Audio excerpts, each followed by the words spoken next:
Dipersembahkan oleh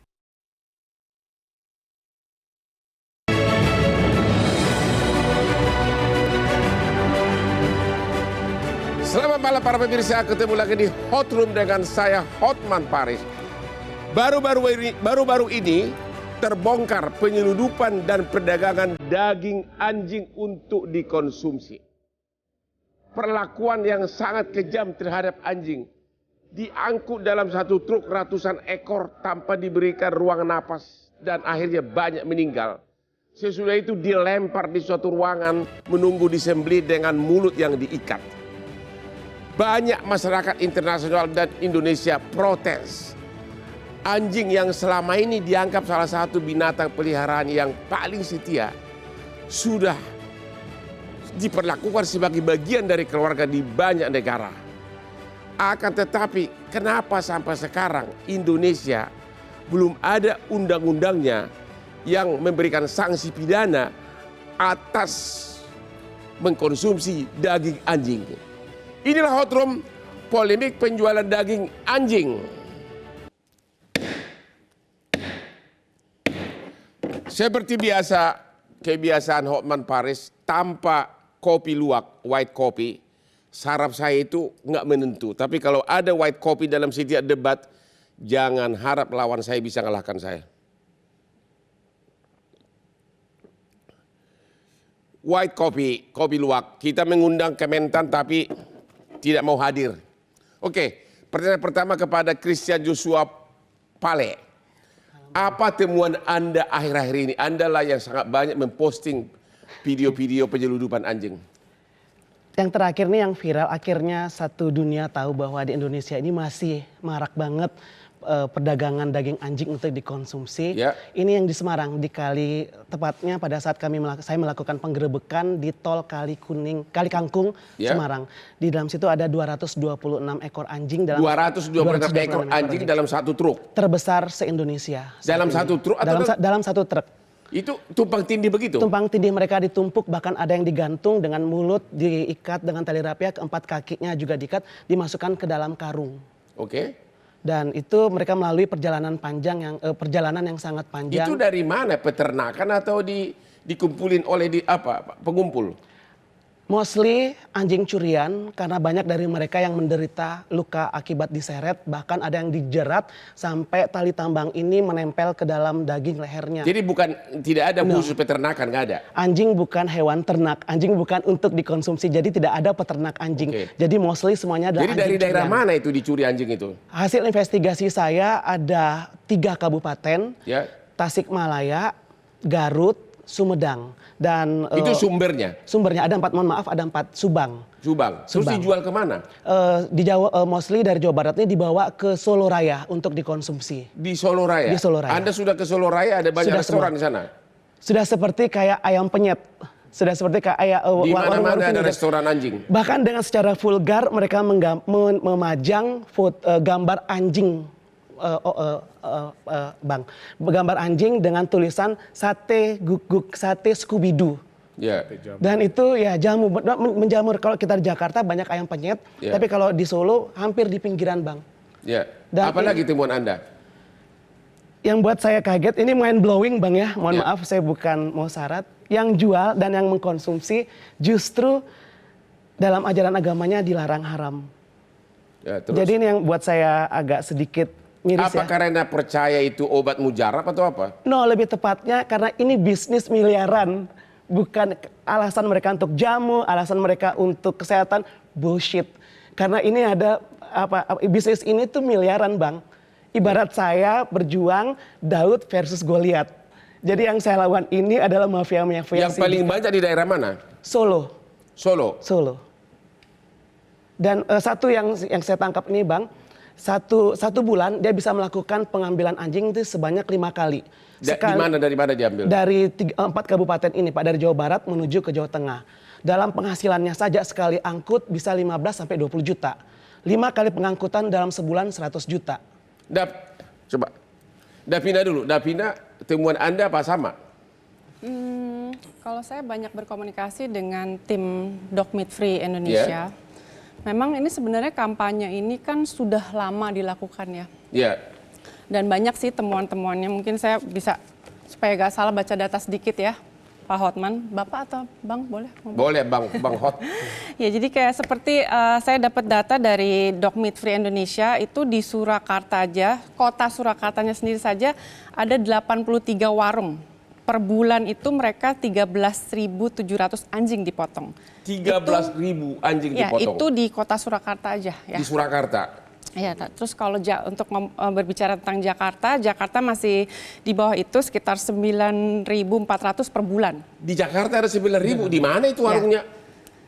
Banyak di Cawang kali ya, kayak banyak di Bahkan kemarin di Jakarta Barat. Ya, banyak di. Kalau di Jakarta mungkin tidak seperti di Solo yang dimana seperti apa ya menjamur gitu. Masih agak ngumpet-ngumpet lah di Jakarta, tapi ada. Di Medan sekitar 10.000 anjing per bulan gitu. Jadi ini sebenarnya apa ya? Sudah lama Jadi ini, Bang. bisnis yang sangat besar-besaran lah begitu. Betul. Dan berarti apa? Ratusan ribu anjing dibunuh tiap bulan di seluruh Indonesia. Ya, betul. Oke, kepada Pak Dhani, Ketua Pengiyupan Guguk Sukoharjo. Pak Dhani, apa komentar Anda atas apa tanggapan Anda atas ini? Enggak, saya mau mengatakan membantah dari Mbak Davina tadi, mengatakan anjing di Solo Raya setiap bulan dikonsumsi 13.700. Itu dapat bukti dari mana itu? Apakah bisa dibuktikan di dunia nyata? Apa sekedar teori dari hasil survei-survei saja? Terus Mas, dari tadi Bang Christian mengatakan bisnis miliaran, uang miliaran untuk pedagang-pedagang guguk. Padahal kita itu uangnya itu hanya kecil, Bang. Bagaimana Bapak salah satu pedagang? Kita pedagang itu omsetnya miliaran. Bapak salah satu pedagang dan juga restoran anjing. Ya, saya juga pedagang, Bang, di Sukoharjo. Bapak pedagang atau pemilik restorannya? Saya pedagang di Sukoharjo, Bang. Oke, ada berapa anjing? Kalau saya omsetnya miliaran, saya pasti. Saya Surakarta tadi datanya. Gimana, Bang? Dari Karir. Ada berapa anjing tiap bulan dikonsumsi di Saya punya daerah satu Bapak? Ya? Di Sukoharjo itu ada 24-an warung, Bang. Itu di Sukoharjo. Berapa ekor tiap bulan di sana dikonsumsi anjing? Itu tergantung warungnya masing-masing, Bang. Kalau saya misalnya satu hari bisa motong 1 sampai 2 ekor. Itu kan tergantung warungnya, Bang. Tinggal dikalikan berapa warung itu satu bulan, tinggal ngitungin berapa ekor kan.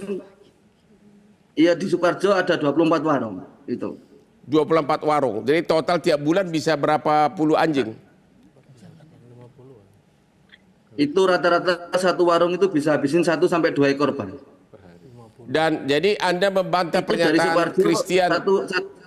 Sukoharjo itu satu bulannya setiap harinya itu 2 ekor. Kalau dikalikan 1 bulan berarti kan 60 ekoran, Bang. Itu kok bisa Mbak Davina mengatakan 13.700 ekor, itu datanya dari mana? Dari mana itu Ibu Davina 13.000 ekor? Coba dari mana? Ini dari teman kami di Dog Meat Free Indonesia yang melakukan investigasi sudah bertahun-tahun, Bang. Di daerah mana 13.000 ekor? Itu di Surakarta, kota Surakarta sendiri 83 warung dan per bulan itu 13.700 anjing dipotong. Begitu. Sementara Ada dia dari datanya. Sukoharjo. Itu bisa 5 Saya kabupaten. Iya. Betul, ada Kalau Pak Christian datanya. ya, Bang. Iya, gitu. Dia ini di Sukoharjo, Bang. Yang kita bahas adalah Surakarta. Ini jauh beda. Oh. Nah, sementara anjing-anjing ini kan dibawa. Mas kan ketua paguyuban. Mas ketua paguyuban. Kalau Mas bilang 1-2 ekor itu bohong sekali. Dalam per minggu aja yang kami tangkap dalam setiap 5 hari sekali itu 226 ekor. Bagaimana bisa Anda bilang hanya 1-2 ekor? Come on. Ini, Bang. Warung-warung yang menjual menu daging anjing di Solo itu sangat bertebaran, Pak. Bukan 1-2 warung. Jadi kalau Anda bilang 1-2 ekor, Anda harus dipertanggungjawabkan omongan Anda. Tidak ada itu. Satu bulan saja, Pak. Satu bulan dari satu orang ini bisa 1.500. Dalam satu kampung di Sragen yang hasil investigasi saya itu ada 6 pengepul, Pak. 1.500 kali 6 orang aja itu sudah berapa? Belum lagi dari Sukoharjo, belum lagi dari Salatiga, belum lagi dari Karanganyar. Nah, ini pengepulnya sudah banyak. Jadi Anda jangan berbohong ke publik bahwa hanya memotong 1-2 ekor hanya menutup omset penjualan Anda. Karena dari hasil investigasi kita bicara data by data. Oke, jadi kita istirahat dulu. Nanti dari Paguyuban harus jawab ini karena katanya 13.000, Anda bilang hanya 60 ekor sebulan. Kita istirahat dulu setelah yang berikut ini.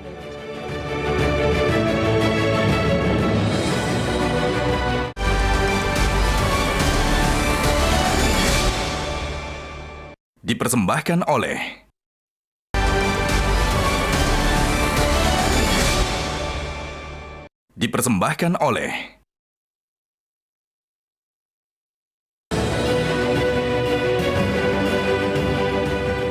Temu lagi di Horum, saya hanya tertarik lagi. Tadi Ibu Davina mengatakan ada satu restoran milik oknum DPRD di Solo, satu hari bisa motong berapa anjing?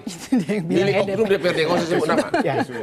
Satu hari bisa berapa? Tahun kalau dari 2016 dari Dog Meat Free Indonesia dengan Nata Satuan Nusantara ada 40 ekor, Pak. Sekarang dalam ini? per hari. Dan sekarang ini mungkin lebih ya. Maaf, tadi saya nggak bilang anggota siapa juga, tapi penemuan ada pernah penelitian bahwa survei dan investigasi bahwa satu rumah makan itu yang salah satu yang terbesar di Solo membantai 40 anjing per hari. Membantai 40 anjing per hari satu restoran di Solo, dan berapa ratus restoran di sana? Terakhir 83. 83 restoran, Dog Meat berarti Free Indonesia. berapa ribu anjing tiap hari, tiap bulan dibantai. Ini kalau masyarakat internasional 83 mendengar ini kita akan dicibirkan. Sekarang kita lihat dulu grafis berikut ini tentang di negara mana saja anjing itu dipidana kalau makan. Ini jadi 5 negara. Taiwan sejak 98 sudah melarang, nggak boleh makan anjing. Taiwan tahun 98. Lanjut. Korea Selatan mulai 2024 ya. Korea Selatan akan berlaku kalau nggak salah 2 tahun lagi ya. Hong Kong sejak tahun 1950 sudah melarang makan anjing. Semua ada sanksi pidananya. India malah yang di sana banyak tikus juga sudah melarang makan daging anjing. Ya. Amerika Serikat sejak tahun 2018 Kongres mensahkan larangan perdagangan anjing dan kucing. California sudah hampir semua negara bagian ini, ya. Oke. Jadi sekarang kita mau tanya dulu Pak sejarawan kita ini. Pak siapa Pak Heri, sejarawan. Bang. Ya. Ya, gimana komentar Anda atas ini? Apakah memang ini suatu karena dagingnya enak, suatu budaya atau apa?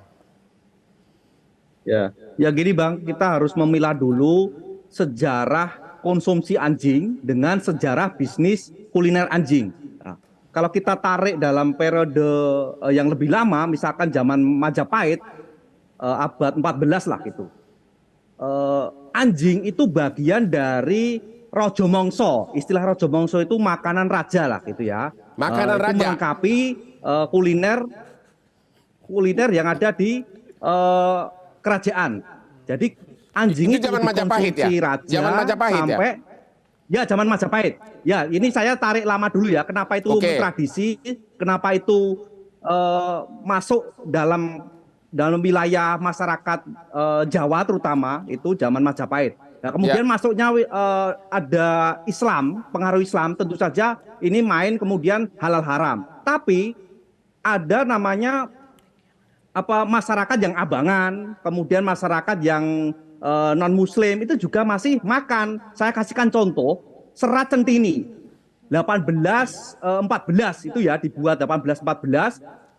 Dalam serat itu kan produk dari dinasti Mataram Islam. Ya kita tahu sendirilah, itu pengemban misi keislaman. Kemudian serat centini itu ditulis para pujangga, salah satunya juga orang yang sudah naik haji ya. Dalam serat itu disebutkan hidangannya juga anjing, tapi, nah ini ada tapinya, anjing liar, anjing alas, anjing hutan, itu. Nah ini, jadi pola konsumsi terus itu. Nah kemudian masuk ke era kolonial itu konsumsi anjing juga jalan, hanya saja yang dipilih adalah hewan anjing yang tidak bertuan. Makanya dalam perspektif hukum kolonial itu muncul stat blad ataupun Undang-Undang Peranatan menyebutkan anjing yang tidak ada kalungnya atau peneng, istilahnya dulu peneng, itu akan ditangkap. Nah, akan ditangkap gitu ya. Nah, kalau setelah ditangkap itu biasanya itu dimakan oleh harimau, kebun binatang. Kalau di kasus Solo itu ada kebun binatang di Swidari. Sekarang ini kemudian gimana? selain Sekarang itu juga gimana? dikonsumsi oleh masyarakat. Sekarang gimana sekarang? Sudah Apanya, gimana? Bang? Masih sangat parah nggak? Masih sangat Kondisi sekarang besar nggak? Hah? Sekarang ini di daerah mana Sekarang saja yang masih. paling banyak orang makan daging anjing?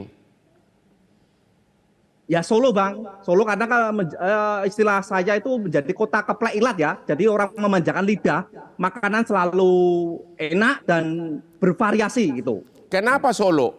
Solo memang banyak. Ya Solo kita bisa melihat masyarakatnya, komposisi masyarakatnya sangat beragam gitu ya. Jadi ada yang Muslim pun ya juga makan, tapi Muslim KTP lah gitu. Kemudian ada yang Tionghoa juga makan gitu. Nah ini jadi memang sangat unik juga kalau boleh dikatakan dalam perspektif sejarah gitu. Terima kasih Pak. Terima kasih Pak. Jadi memang itu udah dari sejak zaman dahulu kala ya sampai sekarang ya. Pak Slamet dari anggota DPR kita. Ini kan undang-undang itu kan dibuat karena kebutuhan masyarakat. Iya. Kenapa sampai sekarang DPR belum pernah membahas? Yang ada surat edaran dari Pemda, tapi karena tidak ada sanksi pidananya, orang tidak takut. Sebenarnya secara umum Bang, terkait dengan Undang-Undang Pangan sendiri, secara umum sudah memberikan gambaran bahwa pemerintah harus memberikan jaminan terkait dengan keamanan pangan, gizi. Iya. Salah satunya adalah tidak merusak kesehatan dan sesuai dengan norma agama yang ada di situ. Tapi yang khusus tegas menyatakan itu pidana makan anjing belum ada. Belum ada. Sampai hari ini belum ada. Kira-kira ada, setelah mendengar begini ada niat nggak untuk memulai membahas undang-undang? Ada terbesit nggak untuk para anggota DPR untuk mendengarkan suara rakyat dan suara masyarakat internasional? Ya, ketika kemudian ini sudah menjadi internasional, saya pikir payung hukumnya sudah ada, Undang-Undang Peternakan dan Kesehatan Hewan, termasuk di situ ada Undang-Undang Karantina. Tinggal kemudian kalau bayangan saya paling tinggal revisi Undang-Undang PKH bab tentang hewan yang non pangan. Jadi karena kalau kita khusus kan beberapa nanti kita turunannya kalau kita sebut anjing nanti kucing ada di dalamnya, makanya klasifikasinya nanti adalah. Tapi Bapak pribadi setuju nggak bahwa anjing itu adalah sudah melebihi binatang apapun, bagian dari binatang peliharaan yang sangat disayang manusia, sangat sayang kepada manusia, sehingga iya, saya dari sisi itu setuju, dan dari sisi tadi Undang-Undang Pangan kita sudah mengamanahkan agar dari sisi kesehatan tidak membahayakan manusia, di sini ada potensi rabies. Ya. Kemudian dari sisi norma budaya dan agama, mayoritas negara Indonesia ini adalah Muslim, maka dengan sendirinya saya sangat setuju ketika kemudian nanti dalam bentuk peraturan perundang-undangan kemudian kita masuk. Tapi sampai hari ini belum ada satu kata pun pembicaraan tentang rencana membuat undang-undang tersebut. Belum, karena isu ini juga baru kita dengarkan, belum ada ya? Belum. Bapak akan mengusulkan atau bagaimana? Karena ini rekan-rekan saya ini semua desa saya terus melalui Instagram. Ayo dong Pak Hotman, emang gue yang punya DPR gitu loh. Secara prinsip DPR ini adalah wakil dari rakyat. Ketika kemudian ada suara-suara yang disampaikan kepada kami, maka itu akan kami tindak lanjuti. Makanya nanti proses dari sini lakukan audiensi dengan kami. Oke, para anggota DPR yang terhormat, tugas kamu adalah mendengar suara rakyat. Dan malam inilah secara resmi banyak masyarakat nasional dan internasional meminta agar mulai dipikirkan buat undang-undang yang mempidana orang yang memakan anjing. Kita istirahat dulu setelah yang berikut ini.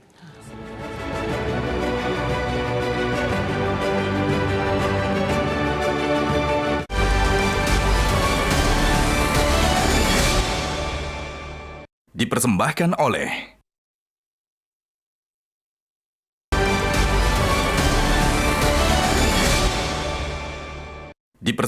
oleh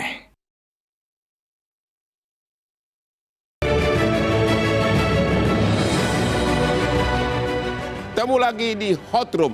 Ribuan anjing dikonsumsi, dipotong tiap bulan di wilayah Indonesia. Apakah memang itu perbuatan pidana atau tidak? Kita akan tanya kepada Profesor Suparji Ahmad, ahli hukum pidana. Dan sebelumnya saya nggak boleh lupa white kopi luwak kesayangan Hotman yang bikin Hotman selalu mampu bersaing dengan profesor.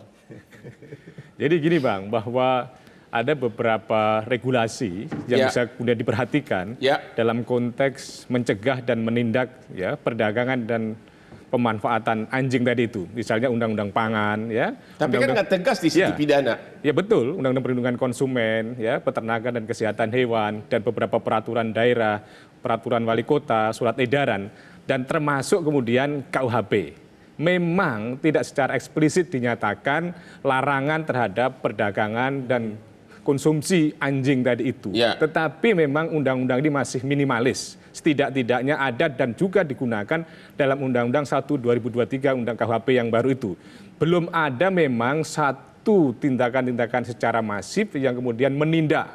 Karena disinilah persoalan yang dilematis, surat edaran, peraturan wali kota, peraturan daerah itu pada bersifat administratif penindakannya saja. Menurut sistem hukum kita, tidak ada pidana kalau tidak ada undang-undang. Benar kan? Betul, asas legalitasnya seperti itu. Jadi surat edaran peraturan wali kota nggak ada gunanya.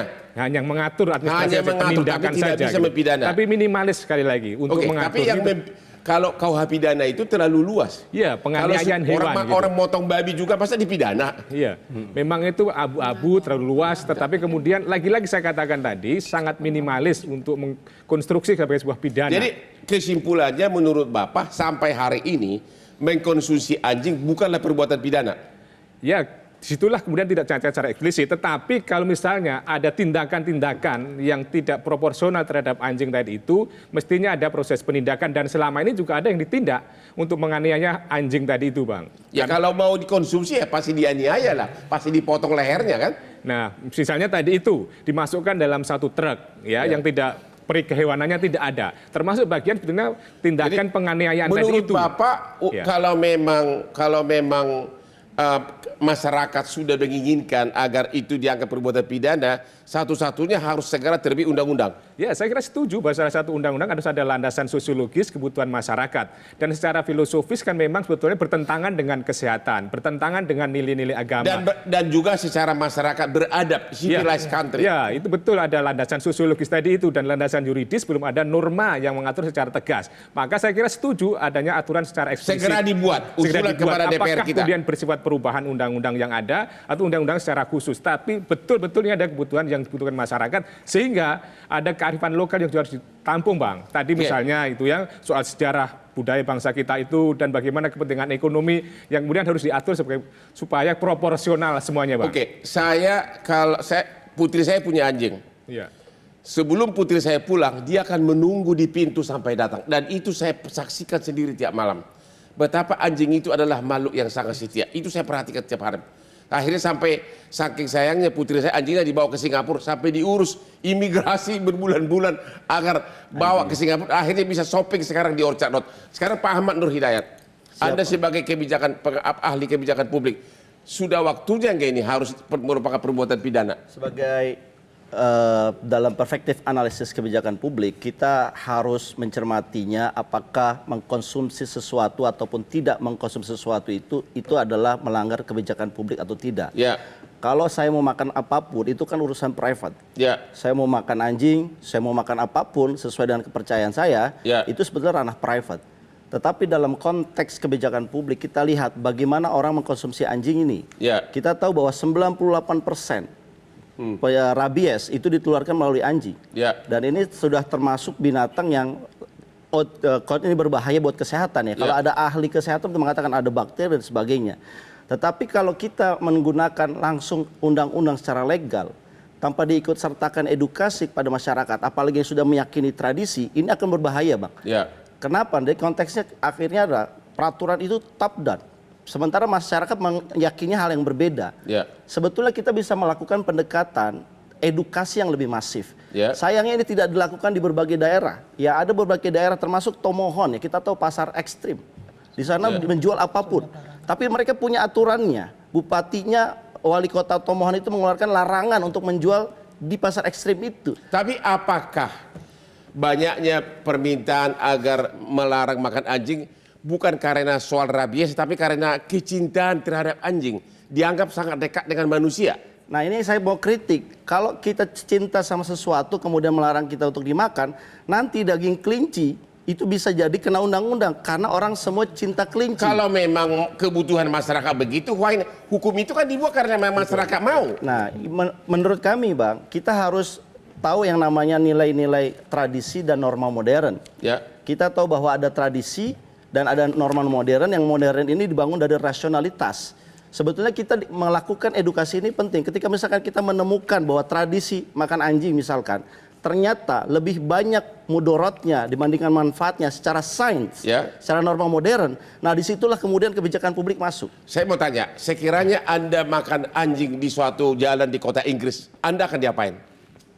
Kalau di negara lain tergantung dengan aturan yang... Tapi Anda setuju nggak bakal langsung dikeroyok? Kalau saya tidak makan anjing Bang, jadi saya nggak bisa. Kalau ada seseorang terang-terangan buka restoran, iya mungkin jual saja. makan anjing di London, mungkin saja. Dibakar nggak? Mungkin saja, karena kan aturannya masyarakatnya dan tradisinya sudah menganggap ini adalah binatang yang harus dicintai dan tidak memberikan manfaat. Itu dia. Jadi saya pribadi berpendapat lebih condong hanya karena itu sudah dianggap bagian dari binatang peliharaan yang sangat dicintai. Itu kira-kira. Jadi Anda setuju nggak sekarang untuk Indonesia? Anda setuju nggak agar para anggota DPR kita yang terhormat ini untuk mendengarkan suara rakyat ini agar segera dibikin undang-undang? Setuju atau tidak? Saya kira harus diikut sertakan dengan edukasi. Saya setuju, tapi edukasinya jangan lupa. Sebetulnya begini, kalau kita melakukan edukasi dan dengan aturan yang ada, saya bacakan di daerah Wetas, Kulon Progo, ada seorang hakim yang melakukan memvonis 10 bulan dan mendenda 150 juta kepada pedagang seperti Pak siapa tadi yang dari surat Pak Dani itu dipidanakan. Itu bisa karena melanggar namanya pasal 89 ayat 2 Undang-Undang 41 2014 tentang kesehatan hewan. Nah, artinya sebetulnya kalau kita yang saya tekankan jangan sampai kita terlalu banyak undang-undang tetapi pengawasannya rendah. Ini kita sudah punya aturannya. Kenapa di Solo misalkan terjadi? Karena menurut saya pengawasannya yang rendah Bang oleh pemerintah. Jadi intinya begini, Anda setuju bahwa memakan anjing itu akan dipidana? Memakan anjing itu selama anjingnya itu adalah tidak mengandung rabies, seharusnya bagian dari tradisi. Kalau saya berarti Anda setuju dong? Setuju dong anjing itu bisa dimakan asal anjingnya anjing sehat. Tapi data. Coba Pak Kesiat setuju nggak gimana? Ayo. Kita bicara data by data ya. Dari beberapa banyak rumah jagal yang saya gerebek, kondisi anjingnya itu semua rata-rata tidak sehat. Bahkan kemarin yang di Semarang itu 1 positif rabies dan puluhan mengidap penyakit cacing jantung. Difolaria imitis, dan penyakit cacing jantung ini bisa menular juga ke manusia. Jadi harus dipikirkan jangan hanya kita berpatokan pada rabies, tetapi ada zoonosis. Nah, zoonosis ini, jadi kami ini para pecinta anjing bukan hanya menyelamatkan karena kami sayang anjing lalu kami mengatakan daging anjing bukan untuk dimakan, tidak. Kami juga menyelamatkan jutaan masyarakat yang tidak mengkonsumsi daging anjing. Ada bahaya yang mengintai mereka. Ya, kalau boleh saya nambahkan. Anda itu keberatan anjing dimakan karena cinta anjing atau karena soal kesehatan? Dua-duanya, Botlip. Karena semuanya gini Pak, yang di Semarang ini cacing jantung, rabies itu sudah positif, cacing pita, bahkan mereka juga mengidap penyakit parvo dan distemper, saluran pencernaan dan saluran pernafasan. Itu Pas Pale yang ingin saya katakan. Jadi pendekatannya adalah pendekatan kebijakan publik. Saya sampaikan begini. Teman-teman di Solo ketika mereka banyak jualan, kemudian didemo oleh para pecinta hewan, kemudian mereka mengganti sate guguknya dihilangkan. Sate jamu. Apa yang terjadi Bang? Orang yang nggak ngerti datang konsumsi. Jadi atau anjing. Iya, jadi orang yang nggak tahu akhirnya malah menjadi masalah karena mereka takut didemo oleh para pecinta hewan. Yang maksud kami akan lakukan adalah harusnya ini adalah peran pemerintah untuk mengatur, bukan begini penyelesaiannya yang terjadi di Surakarta itu penyelesaiannya menurut saya nanggung. Mbak Devina gimana? Mau apa? Mungkin kita jangan fokus di soal makan ya, tapi lebih kepada regulasi yang dilanggar. Gitu loh, karena selama aktivitas itu terjadi banyak pelanggaran yang terjadi gitu loh. Anda mengatakan jawabannya adalah yes or no. Boleh atau tidak mengkonsumsi anjing? Tidak boleh, karena tidak pernah ada di dunia ini yang bilang bahwa anjing itu adalah hewan untuk dikonsumsi. Bukan bagian pangan. Bukan bagian dari pangan. Paguyupan. Gimana Pak Dani? Pendapat Anda? Ya Pak. Ya, Bang. apakah memang Saya mau anjing itu tidak boleh harus dipidana? Anda setuju nggak bahwa ada undang-undang segera dipidana kalau orang makan anjing? kenapa tidak boleh? Hah? Kan bukan pangan. Nah, kenapa tidak boleh, Bang? Kita makan tidak ada yang melarang. Maksudnya dari pembeli karena Bapak sendiri, pedagang. dari pembeli Karena Bapak sendiri pedagang. membeli masakan kami. Tidak, saya tidak memaksa pembeli untuk membeli masakan yang kami olah. Terus yang kedua, pembeli tidak pernah menuntut kami, bahkan puluhan tahun dari saya jualan dan teman-teman jualan tidak pernah ada yang namanya laporan makan daging anjing terus kena penyakit, terus mati, terus kena penyakit yang lain-lain, Bang. Rabies itu cacing parvo yang kayak dikatakan Kris itu tuntutannya mana? Kalau ada, pasti penjual akan dituntut dari itu, Bang. Tuh gimana tuh? Terus dari Pak Desti dia bilang Bang Hotman, apa urugi lu katanya coba. Bang, Dia hanya berbicara sorry, boleh aku tambahin. Bentar, Bang. Perdagangan Bentar, Bang. ini sudah mengancam Bentar, Bang. kesehatan nasional. bentar. loh. Ini Nah, adalah Mbak Davina. bisa menyebarkan Mbak Davina, penyakit rabies saya karena tadi mengatakan- operasional Mbak Davina. yang masif, transportasi yang masif terhadap hewan-hewan ini, terhadap anjing itu bisa menjadi penyebaran rabies.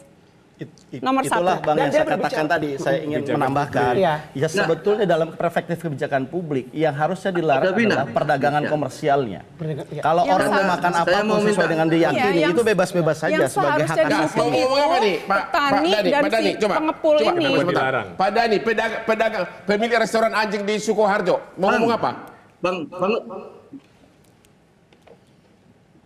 Bang, saya mau tanya sama Mbak Davina soal data tadi, Bang. Di Solo itu cuma ada 27 pedagang anjing, Bang. Di Karanganyar 15 anjing, di Sukoharjo 24 pedagang anjing, Bang. Kok tanya dari mana? Ini pedagang saya kumpulkan di sini semua, Bang. Di dekat saya semua ini. Solo Raya ini. Saya punya Sangat data. mengerikan. Saya punya Ayo, data. data di banget. depan Mbak Davina itu. Saya punya data. Bahkan Bapak cari di Google Maps itu sudah muncul nama-nama warung yang penjual daging Gini, anjing. Mas Kris. Mas, Kalau Mas, situ saya sadar, Mas berbicara ini situ karena sebagai pedagang. masih tidak percaya, kita bisa investigasi di lapangan sekarang, Bang. Silakan. Dan hasil Kita bisa investigasi kami di itu ada lapangan sekitar sekarang. 50-an, Mana Mas. yang benar, mana yang kuat. Iya. Oke, sekarang gini, menurut Anda data jumlah restoran di Solo berapa? Dari hitungan saya sendiri itu ada 50-an. 50-an. Itu Di Sukoharjo Anda tahu nggak? Kalau di Sukoharjo ada beberapa tapi tidak Oke, di Solo ada 50-an. Ada 50-an. Menurut Pak Dani ada berapa di Solo? 50-an itu yang Di Solo ada 27 pedagang anjing, Bang. Di Di Solo Karanganyar ada 20. sekitar 15, di Sukoharjo 24. Ini pedagang Berdasarkan data investigasi dan survei DMFI, di Solo itu ada 83 investigasi kalau warung juga. nggak pakai data asli itu namanya hoax gitu. kita semuanya Kita pakai bisa data. kasih data loh. Kita pakai data. Fakta, ini bukan opini, ini fakta. Bentar, Bang. Data nggak terlalu penting sebetulnya. Oke. Bentar, saya mau minta tolong bicara satu lagi. Ya, silakan. Tadi yang mengatakan siapa itu Bapak tadi siapa itu dinamakan Rica Guguk. Itu yang merubah itu Pak Jokowi. Dulu masih menjabat wali kota Solo. Yang Tahun 2005 pedagang Solo itu dikumpulkan, Bang. Dulu kan ada orang salah masuk warung namanya Sate Jamu. Terus pedagang dikumpulkan semua, disuruh Pak Jokowi merubah namanya Rica Guguk, terus mengasih spanduk sama Rica Guguk plus gambar kepala anjing, Bang, supaya pembeli tidak salah masuk warung lagi. Itu yang benar, Bang. Kapan itu? Kapan? Bukan Oke, sekali lagi. pembeli itu. Jadi Anda kalau sampai nanti DPR mengeluarkan undang-undang, lu kalau jualan anjing lagi dipidana, tanggapan Anda apa? Sikat. Di penjara gimana? Kita tidak setuju. Kita minta audiensi untuk memikirkan nasib pedagang di Solo Raya ini, Bang. Kita juga cari uang dengan cara pedagang begini, Bang. Kalau gitu Solusinya berarti untuk Anda pedagang akan kita melawan ya, Anda akan melawan. Ya, kita istirahat dulu. Kayak orang Malah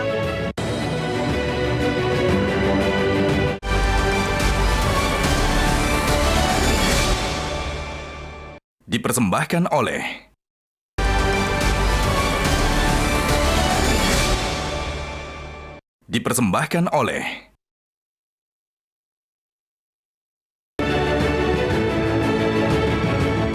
Temu lagi di Hot Room.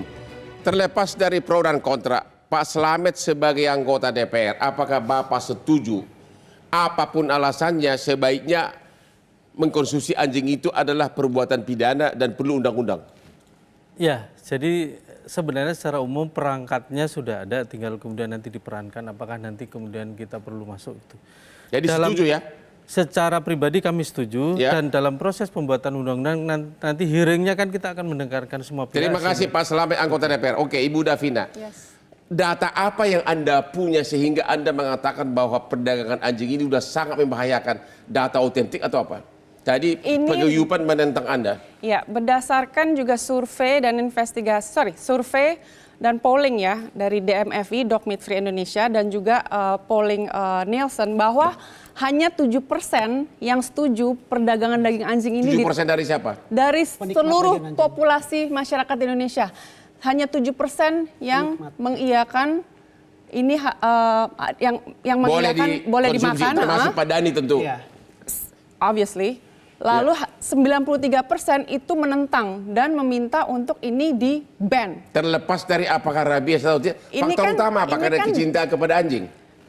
Bukan, ini mengenai juga kesehatan masyarakat nasional. Secara internasional Anda setuju nggak lebih condong karena memang anjing itu dianggap adalah bagian dari kehidupan keluarga? Itu juga, tapi kan memang selama ini anjing itu tidak pernah masuk dalam kategori satwa untuk dimakan. Hewan untuk dimakan gitu, hewan pangan ya, tidak termasuk. Jadi hanya 7% rakyat Indonesia yang setuju anjing boleh dimakan. Dan 93%-nya tidak setuju dan kita harus menanggung di mana keamanan kesehatan nasional itu dan terancam. Karena mayoritas begitu sebaiknya DPR mendengarkan suara rakyat. Betul. Pak Joshua Pale, apa yang paling penting apa? Ini penutup nih soalnya. DPR RI harus segera mengeluarkan undang-undang pelarangan konsumsi daging anjing. Itu harga mati. Karena satu, anjing bukan hewan ternak dan kita harus juga melindungi kesehatan masyarakat luasnya. Selain anjing ini sangat dekat dimanapun dari berapa ribu tahun yang lalu, anjing ini sangat dekat dengan manusia. Satu-satunya hewan yang paling setia. Nah, dan juga kita harus juga memikirkan Pak, jangan hanya karena kepentingan dari segelintir populasi manusia yang penikmat daging anjing, kita mengabaikan 93% masyarakat luas yang tidak mengkonsumsi. Harusnya DPR mendengarkan suara mayoritas rakyat. Mayoritas rakyat, benar. Pak Dhani gimana nih? Pak Dhani paguyuban anjing, 93% katanya rakyat Indonesia melarang, tidak setuju makan daging anjing. Anda gimana? 93% itu data dari mana, Bang? Itu cuma dari mayoritas mereka aja itu. Itu dari komunitas mereka saja. Bapak polling ini kalau itu ada datanya Pak. Kami tidak asal ngomong, itu investigasi dan survei yang ada. Dan kami di sini berbicara untuk public interest. Anda berbicara pribadi, interest pribadi. Karena bisnis. Pak Dhani Kristiawan berbicara karena bisnis. Apalagi Bapak adalah salah satu kalau nggak percaya dari Donald Haryanto. Investigasi langsung di Solo Raya. Sudah kami lakukan. Seharusnya Bapak tahu. Seharusnya Pak Dhani tahu bahwa perbuatan Bapak, perdagangan Bapak itu sudah melanggar Undang-Undang Nomor 41 tahun 2014. Bapaknya harusnya sadar, perbuatan Bapak ini bukan hanya membahayakan segelintir warga Solo, tetapi juga ada seluruh masyarakat luas lainnya gitu loh. Jadi Bapak jangan hanya memikirkan kepentingan yang Bapak dapat dari hasil penjualan daging anjing. Transportasi yang masif itu penyebar rabies nomor 1. Dari mana? Oke, saya tengahi. Kita berbeda pendapat soal itu. Pak Heri gimana? Sejarawan, Pak Sejarawan, apakah harus segera undang-undang mempidanakan makan anjing? Lagi, Bang. Saya mau tanya ke Bang Kres itu, Bang. Oke. Saya mau satu lagi, Bang. Tanya Bang Kres itu anjingnya di mana itu, Bang? Yang 236 lebih galak dari gua. Iyalah, berdarah panas. Pak Heri gimana? Ya oke Bang, saya ingin memberikan penjelasan historis ya. Jadi langsung ini akan aja, terlalu nggak usah sulit. historis. Ini waktunya sudah singkat. Anda sebagai sejarawan setuju nggak bahwa memakan anjing itu sebaiknya dilarang dan dipidana? Tidak setuju ketika itu menjadi yang dikonsumsi adalah hewan hutan. Itu kan tidak ada pemiliknya.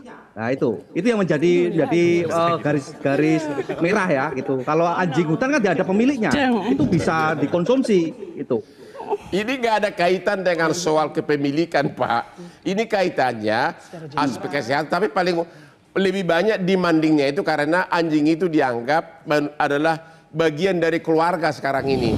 apalagi di masyarakat Eropa, masyarakat internasional, di negara beradab itu anjing itu benar-benar Anda kalau makan anjing di sana dikeroyok langsung. Jadi tidak ada kaitannya dengan kepemilikan, Pak. Gimana, Pak? Anda setuju nggak bahwa segera keluar undang-undang karena 93% masyarakat maunya begitu, yang makan anjing masuk penjara? Gimana, Pak? Tidak setuju, Bang. Tidak setuju karena saya melihat realitas kota Solo itu ya juga. Ya karena ini banyak sekali juga pro kontra gitu ya. Jadi masyarakat yang banyak yang minat ataupun yang tidak gitu. Ini saya untuk kasus potret Solo. Saya sebagai peneliti sejarah kuliner Solo itu melihat ini akan muncul gesekan banyak gitu ya.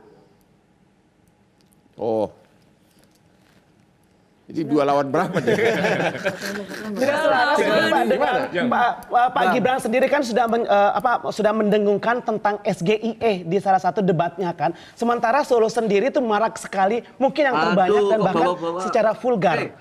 Secara vulgar menjual masakan daging anjing ini di pinggir-pinggir jalan. Nah, saya pikir si Dhani Kristiawan ini sendiri juga perlu dipertanyakan gitu. Kenapa? Ya jelas dipertanyakan, satu, dia sudah jelas melakukan tindakan ilegal. Yang kita bahas ini kan sudah ada aturan undang-undangnya bahwa penjualan menu daging anjing ini sudah tapi harus diakui bahwa memang undang-undangnya itu abu-abu. Gimana Pak Suparji? Ya. Undang-undangnya itu memang abu-abu. Coba gimana? Saya kira betul bahwa undang-undangnya masih belum terang benderang. Benar. Tapi setidak-tidaknya untuk mengatasi situasi yang ada bisa dimanfaatkan undang-undang yang ada. Ya. Tapi ke depan akan lebih baik dengan menggunakan batu uji agama, ideologi, kearifan lokal, ekonomi, atau keluar undang-undang kesehatan. baru. Perlu ada undang-undang atau regulasi yang spesifik melarang tentang itu. Iya. Sekali lagi perlu juga memperhatikan aspek keseimbangan, aspek kearifan lokal, aspek kepentingan ekonomi, tapi juga aspek kesehatan. Dan kita sebagai negara Indonesia gunakan batu ujinya apa? Yaitu agama, ideologi, konstitusi, nilai-nilai universal yang berlaku di dunia internasional, serta kearifan lokal, nilai-nilai sosiologis yang berlaku di masyarakat. Itulah urgensi menyusun sebuah undang-undang. Tapi Anda setuju nggak? Secara civilized country, masyarakat beradab, memang makan anjing itu adalah perbuatan yang sangat tidak beradab? Ya, saya kira sangat tidak beradab karena pertama bukan bagian dari pangan, ya, tidak boleh dikonsumsi. Kedua, mengganggu kesehatan dan bisa menyebabkan peredaran penyakit. Dan saya kira semuanya sudah jelas. Dan kemudian kalau memang ada yang mempercaya tentang itu, tentunya perlu ada pembatasan-pembatasan yang ketat. Sehingga kemudian tidak mengganggu pihak lain yang tidak mengkonsumsi tentang itu, Bang. Gitu. Pak Ahmad? Saya secara pribadi ya, kalau bicara pribadi memang melarang mengkonsumsi alasannya? anjing. Ya, alasannya pertama adalah penyakit, norma modern dan juga masalah keyakinan agama. Tapi cuman masalahnya adalah ketika misalkan setiap orang yang makan anjing dipidana, kemudian ini masuknya apa, delik aduan atau apa? Itu delik Pak, nggak bisa lagi delik aduan, delik biasa.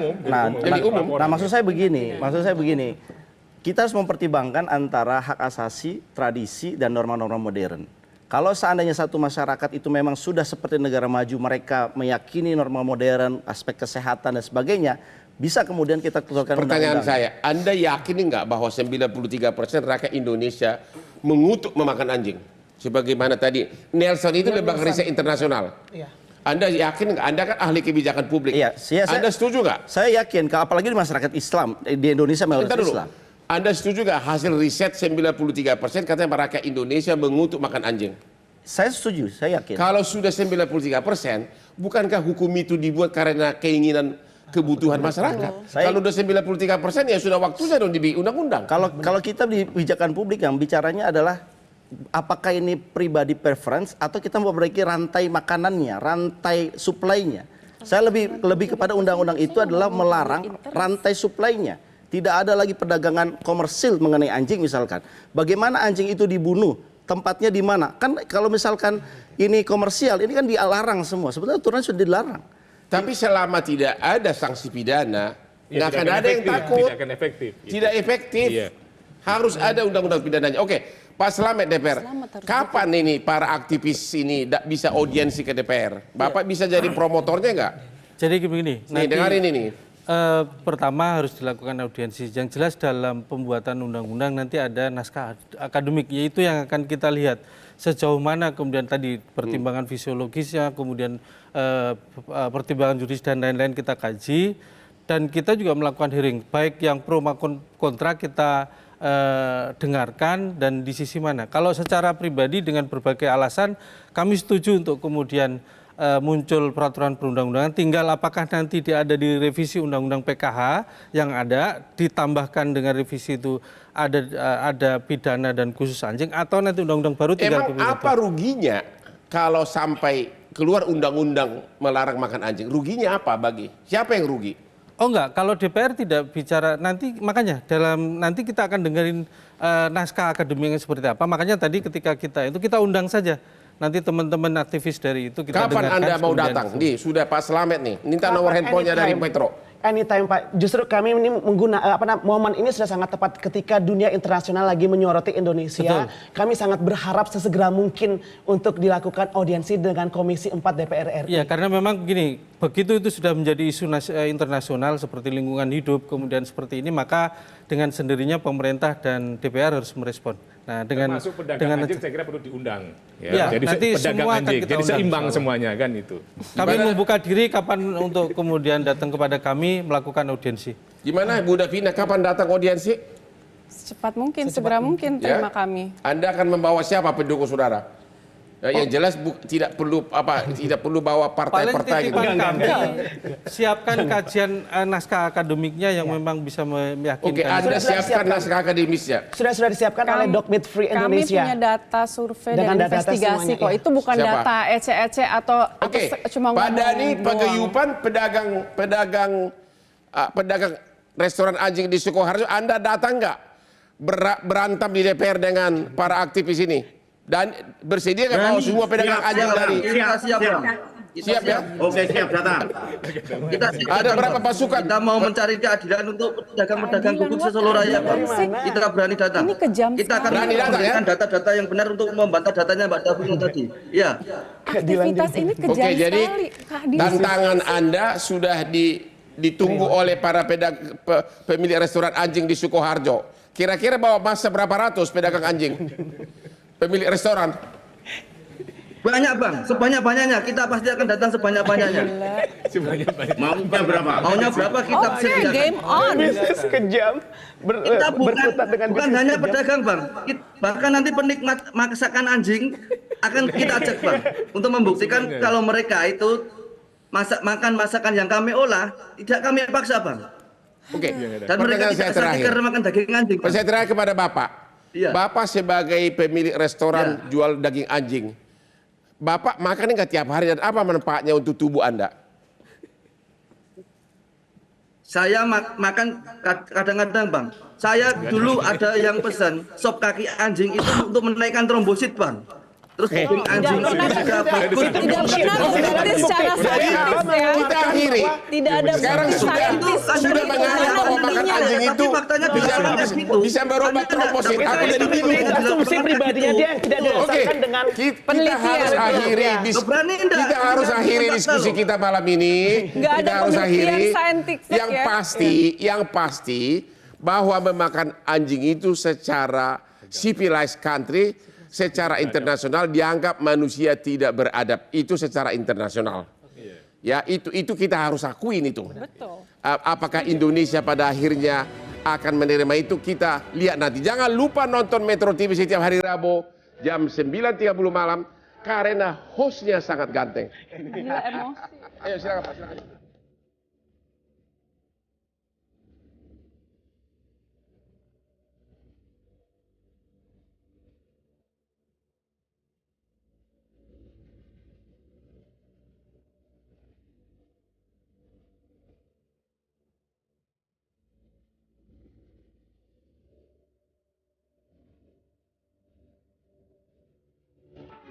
Metro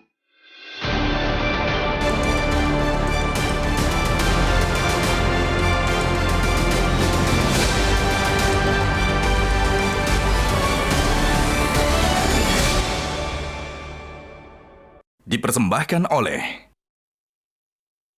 Jelajahi cara baru mendapatkan informasi. Download Metro TV Extend sekarang.